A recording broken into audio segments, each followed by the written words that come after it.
చూడు బంటి, మ్యాటర్ ఏంటంటే మీరు ఆగండి, నేను చెప్తా. ఎలా పెద్దోడా? ఉమ్, ఉమ్?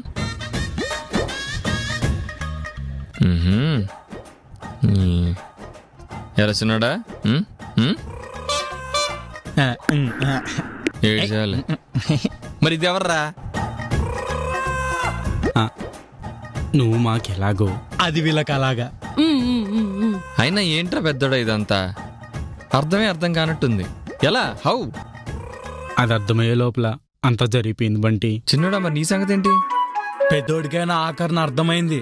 నాకసలు ఏం జరిగిందో ఏం జరుగుతుందో ఇప్పటికీ అర్థం అవ్వట్లా.